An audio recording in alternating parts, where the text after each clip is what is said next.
Deus é bom Vender para o governo? e o tempo Como todo. assim? É, o governo, Deus é o governo é o maior maravilhoso. comprador do país. Vamos colocar Todos de os pé anos mais ele uma gasta mais de vez. 100 bilhões de reais comprando os produtos. Queria que você Contratando abrisse a tua serviços que ele Bíblia precisa. comigo E para você no vender Evangelho produto, de você não vai precisar Lucas. ter loja física, você não vai precisar ter Lucas, estoque, você não vai capítulo gastar com funcionário, 22. não gasta com marketing. Se tu vai Lucas, abrir a tua loja, a primeira coisa que tu vai capítulo fazer é comprar tudo isso. Você vai gastar um caminhão de 22. dinheiro e não é garantia de venda. Então, tu pode Hoje a investir pregação alto vai e ficar no ser prejuízo. Já diretamente quando a gente fala de sobre vendas para o a governo, ceia o do cliente Senhor. está te falando que ele quer comprar. Amém? Todos os anos ele gasta mais O que de nós 100 bilhões de reais aprendemos comprando com a produtos e ceia serviços.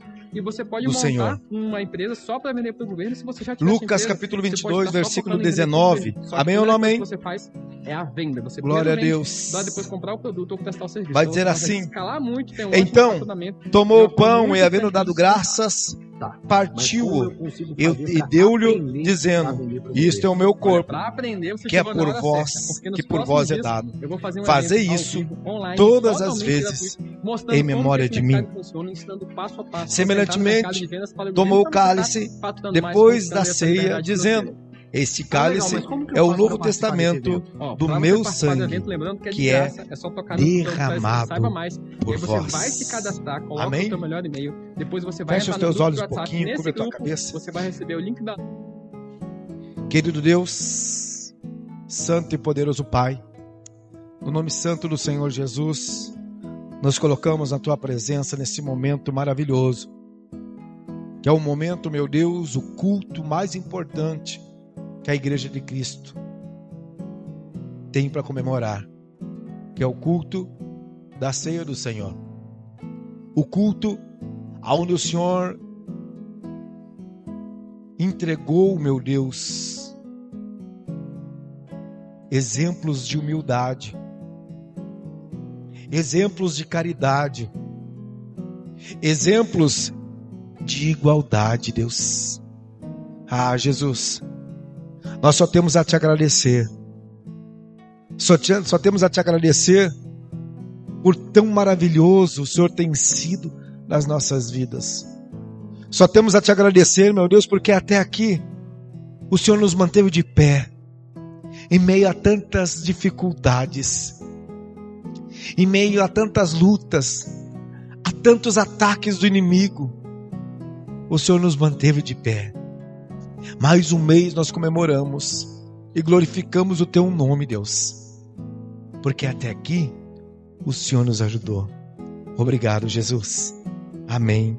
Graças a Deus. Amém? Pode sentar.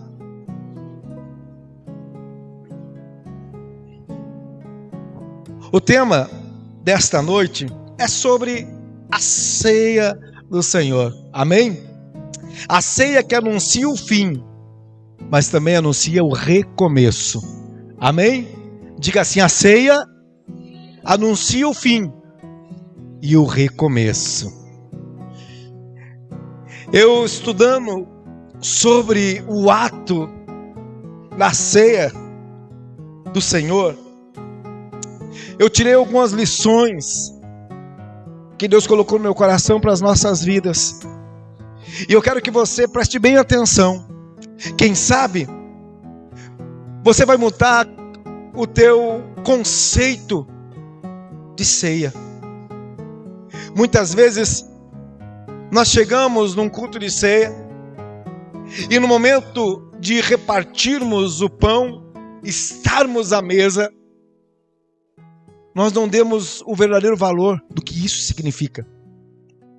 Do que isso significou lá atrás e significa para nós hoje e para nós amanhã. Amém? E a primeira lição, quando eu leio a história da ceia, eu aprendo que a última ceia, que não foi uma despedida. Muitas pessoas viam a última ceia como a despedida de Jesus. Eu já escutei isso, pessoas falando assim: a última ceia foi onde Cristo reuniu os seus discípulos à mesa para despedir-se. Mas a Bíblia vai dizer que a mesa estava posta e os discípulos estavam presentes. Jesus sabia que a cruz seria o próximo passo. Ele sabia o que estava para acontecer, o que estava para se cumprir na sua vida. Mas ao invés de despedir-se com tristeza, a Bíblia vai dizer que ele instituiu um memorial eterno. Diga assim: Jesus instituiu um memorial eterno. A ceia do Senhor, como muitos pensavam, não era simplesmente uma refeição, mas sim uma mensagem silenciosa e poderosa. Quando Jesus reúne os seus apóstolos para essa ceia, quem sabe muitos chegaram àquela mesa com um pensamento de festa. Quem sabe muitos chegaram àquela mesa com um pensamento de, como diz o ditado popular de Jair, tirar a barriga da miséria. Quem sabe muitos chegaram diante daquela mesa achando que seria somente mais uma ceia de tantas que já tinham vivido com os mesmos rituais. Mas a Bíblia vai dizer que essa ceia é o anúncio do fim da antiga aliança e o começo da nova aliança. Aqui eu quero abrir um parênteses. Muitas vezes nós não sabemos quando que começa uma aliança, uma nova aliança na nossa vida, ou o fim de um ciclo e o começo de outro. Às vezes nós passamos os nossos dias sem percebermos quando se encerra um ciclo na nossa vida e começa outro. E vamos vivendo a vida como se nada fosse acontecer. Naquele momento, os discípulos sentaram com Jesus, mas eles não tinham ideia que ali era o começo de uma nova era para a igreja cristã. É o fim da velha natureza e o nascimento da vida em Cristo Jesus. Na mesa da ceia, Jesus revelou que a cruz estava próxima, mas também revelou que a vitória estava garantida. Jesus revela naquele momento de ceia que algo aparentemente horroroso, triste, iria acontecer. Mas que através do que ia acontecer, a vitória daqueles que acreditavam, daqueles que buscavam, estava garantida. Essa é a primeira coisa que nós aprendemos nessa última ceia. A ceia que, embora parecesse, não era uma despedida. A segunda coisa que eu aprendo, lendo a história da ceia, é o fim. Como assim, pastor? O fim através do sacrifício anunciado. Quando Jesus parte o pão e oferece o cálice, ele estava dizendo, como se dizendo assim: minha morte é necessária para a sua vida. Você não entendeu? Quando Jesus parte aquele pão e entrega para os seus discípulos, é como se ele estivesse falando: olha, a minha morte é necessária para que você tenha a vida. Isaías 53 vai dizer assim: mas ele foi ferido por causa das nossas transgressões, e pelas suas pisaduras nós fomos sarados. A ceia que nós vamos compartilhar daqui um pouco, ela aponta para a cruz, mas não a cruz que matou Jesus, mas para a cruz que resgatou, através do sangue de Cristo, a nossa vida. Esses tempos atrás, certa pessoa chegou para mim e falou assim: olha, o que o senhor acha de igreja evangélica que tem uma cruz na frente?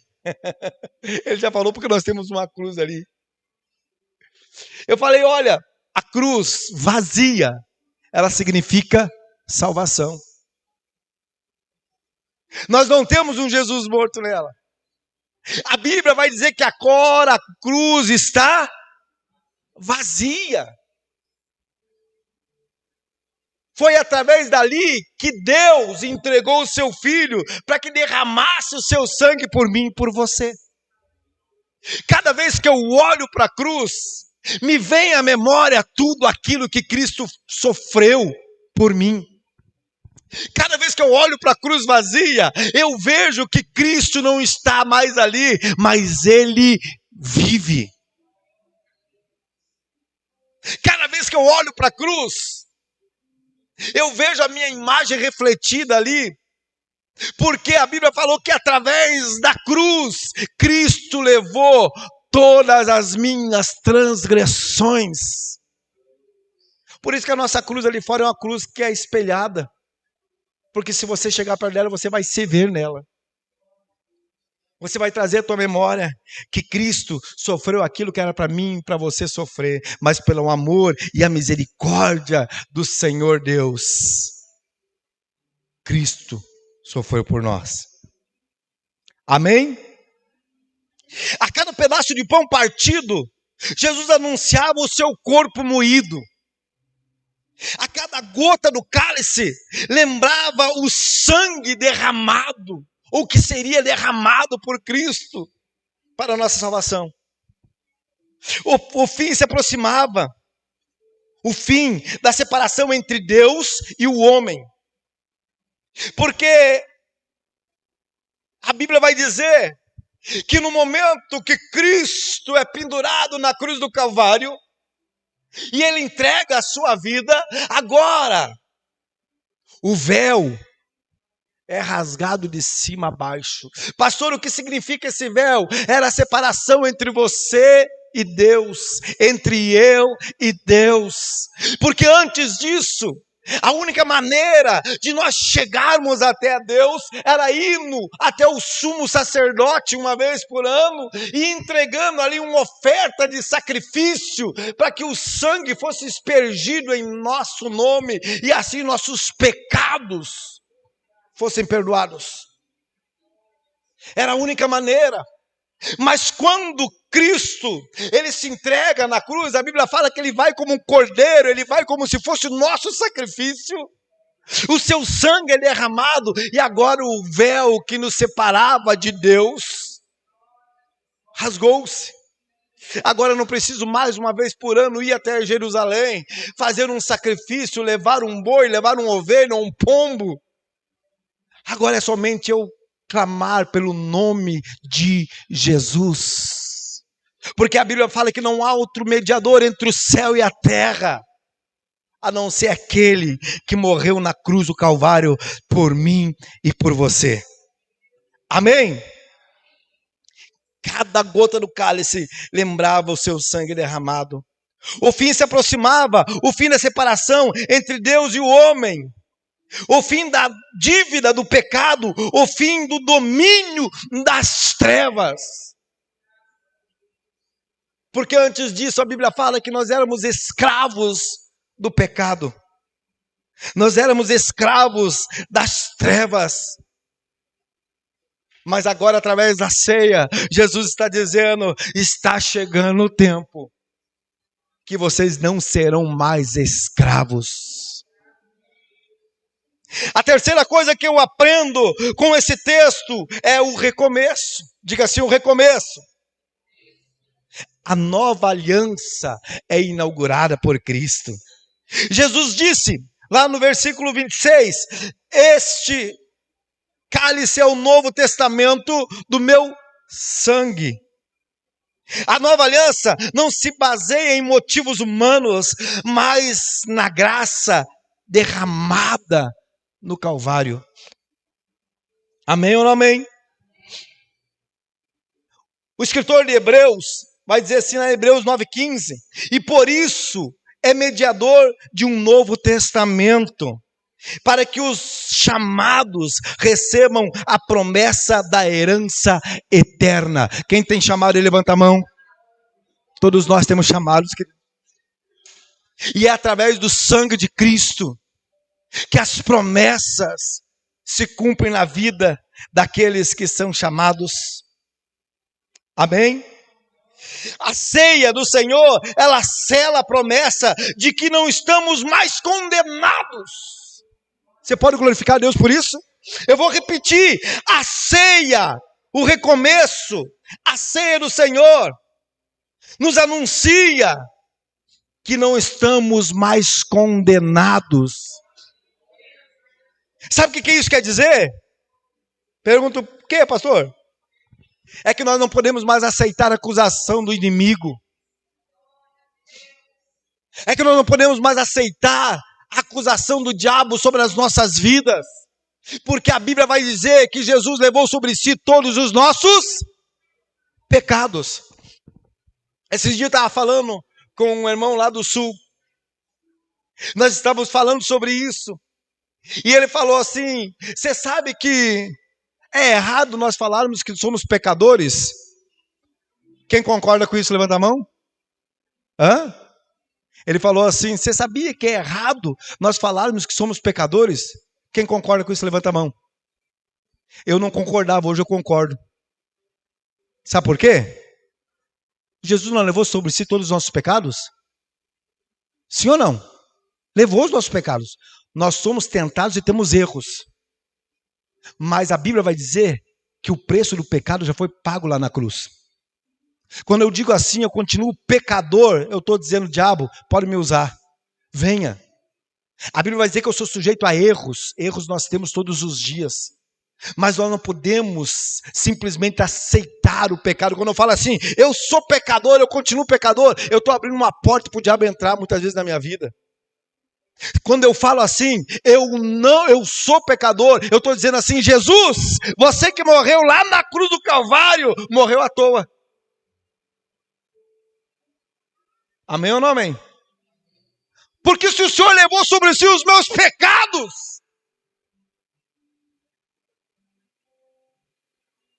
como que eu posso sair gritando aos 7 ventos que eu sou pecador? Eu tenho erros. E eu tenho que lutar contra os meus erros. Mas o pecado, aquele que me leva à morte, Jesus já levou na cruz do Calvário. Amém ou não amém? Se você crê nisso, aplaude esse Jesus poderoso e maravilhoso. Porque a Bíblia vai dizer que nós éramos escravos do pecado. Mas quando Jesus se entregou na cruz do Calvário, o nosso pecado foi trocado pelo recomeço. Amém? Então minha oração mudou depois que eu ouvi isso. Falei: Senhor, eu sei que eu tenho erros, que todo homem, toda mulher é sujeita ao erro. Mas o pecado que o diabo tenta colocar nas minhas costas ainda hoje, o Senhor levou na cruz do Calvário. Não é eu que estou falando, é a Bíblia. Ele levou sobre si todas as nossas transgressões. As transgressões são os pecados da vida. Amém? O recomeço anunciado é o nascimento de um povo redimido. O que é redimido? Redimido do pecado. Quando Jesus, ele morre na cruz do Calvário e ele ressuscita, a Bíblia fala que nós somos redimidos, lavados e perdoados.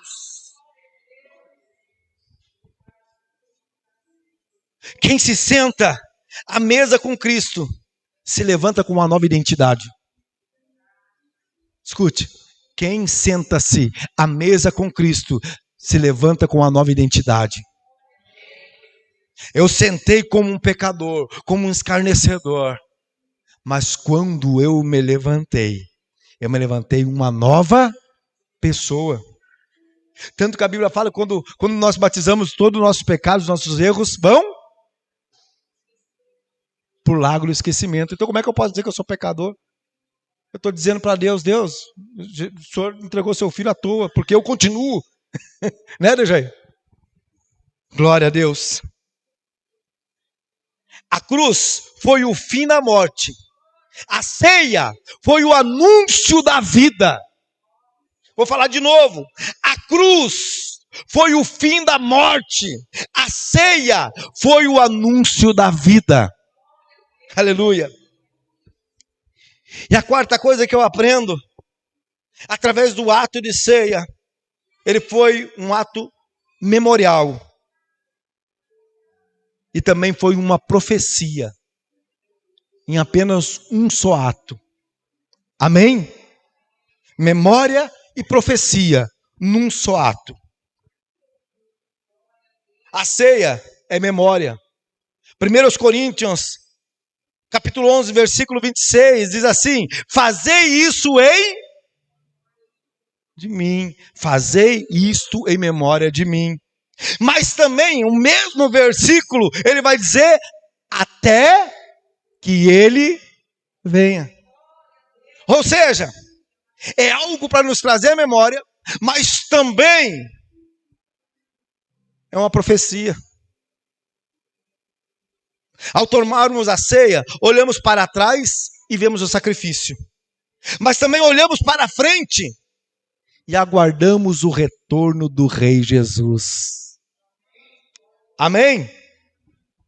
É um ato que nos âncora na cruz e nos projeta para a eternidade. Aleluia. Uma mesa entre dois mundos, se eu considero a ceia. A ceia é o ponto de transição entre o passado e o futuro. É o fim do velho e o início do novo. É Cristo dizendo, está tudo pronto, agora sigam com a minha vida em vocês, porque não mais vivo eu, mas Cristo vive em mim. Foi poucas pessoas que acreditaram nisso. Porque não mais vivo eu, mas Cristo vive em mim. Aleluia. Glória a Deus. Apocalipse 3:20.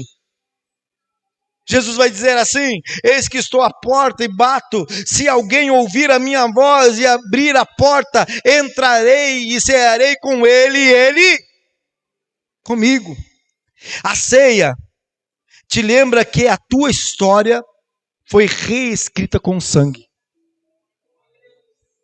Amém? A ceia é para trazer à nossa memória que a nossa história foi reescrita através do sangue de Jesus. E o que Deus fala para mim e para você nessa noite é: não participe da ceia por tradição, mas por revelação. A ceia não é para os perfeitos, e sim para os remidos. Amém? Quem sabe até hoje você tem participado da ceia por tradição, porque é uma tradição, uma vez por mês, uma vez por ano, uma vez por semana.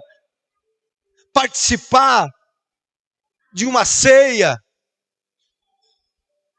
Mas o que Deus fala para mim e para você, através dessa palavra, que nós não devemos participar mais por tradição, mas por revelação, porque a presença de Deus, a palavra de Deus, se revela a nós todos os momentos, e quando nós compartilhamos da ceia, o Senhor está dizendo assim: eu estarei voltando logo. A tua história foi reescrita, e todos os meses a nossa história é reescrita. Como assim, pastor? Porque todos os meses nós temos lutas, sim ou não? Todos os meses, às vezes nós pensamos que não vamos conseguir ultrapassar os nossos problemas, sim ou não? Mas de repente nós percebemos que o Senhor renova, reescreve a nossa história. Cada mês que passa, parece que as coisas vão mudando na nossa vida, e para melhor. Mas pastor, e as lutas fazem parte da nossa vida.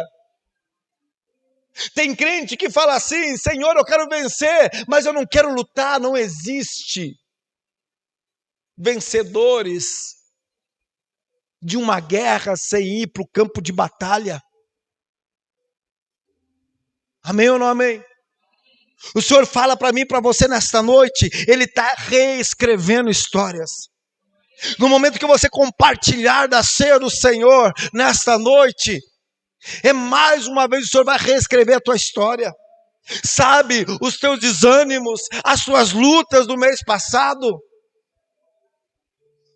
os sonhos que ficaram para trás, os projetos que você não conseguiu fazer nesse mês, no mês passado, o Senhor vai reescrever em nome do Senhor Jesus nesta noite para a sua vida, e você vai ter força, coragem e determinação para continuar. Se eu não me engano é Samuel que vai dizer assim: colocou o Senhor uma pedra entre Sem e Mispa e disse: até aqui nos ajudou o Senhor. No momento que você for compartilhar da ceia, você vai trazer à tua mente essa palavra: até aqui me ajudou o Senhor. Até aqui o Senhor me manteve de pé. A luta veio, o desânimo. Quem sabe nesta noite você ainda está desanimado, mas o teu desânimo vai durar só até daqui uns minutos, quando você compartilhar a ceia do Senhor, que é uma ceia para renovação da sua vida. Assim como eu falei no começo, a ceia, nesta noite está anunciando também um fim de alguma coisa na sua vida, um ciclo. Mas também está anunciando o recomeço de algo muito poderoso na tua vida, na tua casa, na tua família, nos teus negócios. É só para quem crê. É só para quem acredita. Que a partir de hoje você possa ver a ceia do Senhor com os olhos diferentes a cada mês. Que você possa pegar o pão, pegar o suco, com determinação de renovação na sua vida. Não é por tradição, querido. Não é por tradição, querido. É por revelação. Deus está revelando a vitória na sua vida nesta noite. Deus está revelando que você vai vencer, que você vai passar por isso que você está passando, dando glória a Deus. E lá no final você vai dar um grito de vitória, um brado de vitória. Mas você tem que crer. Não é só um pedaço de pão. Não é só um cálice com suco. Aparentemente é, mas espiritualmente vai muito além dos nossos pensamentos. Vai muito além, porque a primeira coisa que nós estamos fazendo com isso é obedecendo. Amém? E a Bíblia vai dizer que é melhor obedecer do que sacrificar. Quando eu tomo esse ato como primordial no meu mês, eu estou obedecendo aquilo que Cristo falou lá atrás. Eu estou obedecendo e escutando cada palavra que Ele falar. Eu sei que você já escutou, quem sabe, centenas de vezes, assim como eu, o ato da ceia. Porém, aqui em Lucas, nós vamos ler lá em 1 Coríntios, que é o mais conhecido, que fala assim: porque eu recebi do Senhor o que também vos entreguei, que o Senhor Jesus, na noite que foi traído, tomou o pão, e tendo dado graças, o partiu e disse: tomai e comei, isto é o meu corpo que é partido por vós. Isto é o meu corpo que é partido por vós. Fazei isso em memória de mim. Fazei isso em memória de mim. Fazei isso em memória de mim. Semelhantemente, depois de cear, tomou o cálice, dizendo: este cálice é o Novo Testamento do meu sangue. Este cálice é o Novo Testamento do meu sangue. Aí Jesus fala de novo: fazei isso todas as vezes que beberdes em memória de mim. Porque todas as vezes que comerdes este pão e beberdes deste cálice, anunciai a morte do Senhor, até que ele venha. Até que ele venha. Portanto, qualquer que comer este pão ou beber o cálice do Senhor indignamente, será culpado do corpo e do sangue do Senhor. Muitas vezes eu me pergunto, Lejair, o que é beber e comer o pão indignamente? É simplesmente comer e beber por tradição. Por tradição. Por isso que ele vai dizer, se não discernir no corpo do Senhor, é comer e beber de qualquer forma, não entendendo o que o Senhor está dizendo aqui. O ato é muito importante.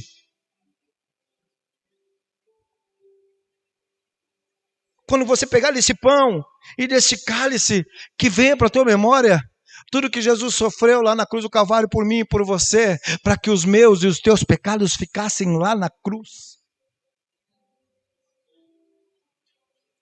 Que você entenda que você tem que estar se preparando todos os dias. Nós tivemos uma vigília aqui na sexta-feira. Eu gostaria muito que na próxima toda a igreja viesse. Por quê, pastor?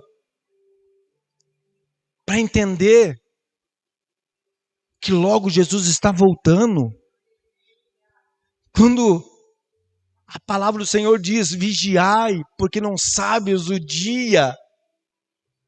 É para nós estarmos nos preparando. E o ato de ceia é uma dessas maneiras de nos preparar. É compartilhando a ceia do Senhor com serenidade, com seriedade e com santidade.